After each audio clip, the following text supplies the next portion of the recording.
हर हर महादेव है सभी को। आज का क्वेश्चन है रिफ्लेक्टिव इंडेक्स के बारे में। ये क्वेश्चन है, list out the factors on which the refractive index of a medium depends. Means कि रिफ्रैक्टिव इंडेक्स जो है वो किन किन फैक्टर्स पे डिपेंड करता है। तो चलिए देख लेते हैं अपन आंसर। तो आंसर है refractive index of a medium depends upon the refractive index of the surrounding. ठीक है, जो सराउंडिंग का जो रिफ्रैक्टिव इंडेक्स है वो क्या है, इस पर डिपेंड करता है। फिर ऑप्टिकल डेंसिटी पे डिपेंड करता है। फिर वेवलेंथ पे डिपेंड करता है। वेवलेंथ किसकी?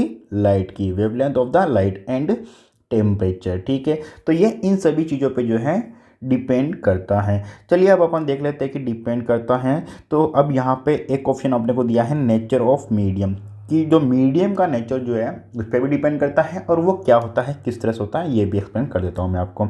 Such that it's optical density, example यहाँ पे दिया हुआ अपने को म्यू जी। म्यू जी का मतलब क्या हो गया, यहाँ पे म्यू जी का मतलब है कि ग्लास का जो रिफ्लेक्टिव इंडेक्स है वो होता है 1.5। मतलब अगर ए से ग्लास में जब, मतलब कांच में जब लाइट पास होती है तो उसका जो रिफ्रैक्टिव इंडेक्स का जो रेशियो आता है, मतलब रिफ्रैक्टिव इंडेक्स जो निकल के आता है वो आता है 1.5। यहाँ पे है म्यू डब्ल्यू। तो म्यू डब्ल्यू का मतलब होता है एयर टू वाटर। ठीक है, एयर टू वाटर। तो एयर टू वाटर का जो रिफ्रैक्टिव इंडेक्स होता है वो होता है 1.33। और आपको मैंने पहले ही वीडियो में बता दिया था कि एसआई यूनिट जो है रिफ्रैक्टिव इंडेक्स की वो क्या होती है, नो यूनिट। इसकी कोई भी जो है एसआई यूनिट नहीं होती है, तो यहाँ पर आपको एसआई यूनिट नहीं मेंशन करनी है। ठीक है, अब smaller the speed of light in a medium relative to air, higher is the refractive index of that medium. मतलब जो लाइट की जो स्पीड है वो जितनी ज़्यादा कम होगी एयर के कंपैरिजन में, रिफ्रैक्टिव इंडेक्स जो है उतना ही ज़्यादा होगा, क्योंकि जो एयर का जो स्पीड होता है वो ऊपर आता है एंड जो भी मीडियम होता है उसका स्पीड नीचे आता है। तो जितना ज़्यादा स्पीड कम होगी उतना ही जो है रिफ्रैक्टिव इंडेक्स ज़्यादा आएगा। Okay, now second part. Second है physical condition such as temperature. मतलब जो फिजिकल कंडीशन है वो कैसी होती है, जैसे कि एक एग्जांपल अपन ले सकते हैं टेम्परेचर के बारे में। With an increase in temperature the speed of light in medium increases. अगर टेम्परेचर को इंक्रीज करेंगे तो जो लाइट की जो स्पीड है वो बढ़ेगी। जैसे एक एग्जांपल मैं लेता हूँ, जैसे फॉर एग्जांपल यहाँ पर ये एक बर्तन है, इस बर्तन के अंदर मैंने पानी डाला हुआ है। ठीक है, पानी डाला हुआ है इसके अंदर।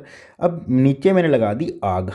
ठीक है, अब आग जैसे जैसे मैं फायर को बढ़ाऊंगा वैसे वैसे इसमें जो बबल्स है, मतलब पानी का जो उबलने की जो स्पीड है वो बढ़ जाएगी।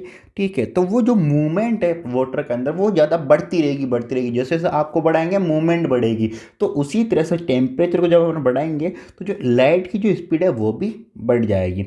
So the refractive index of the medium decreases. तो जो रिफ्रैक्टिव इंडेक्स जो है ना वो डिक्रीज होता है।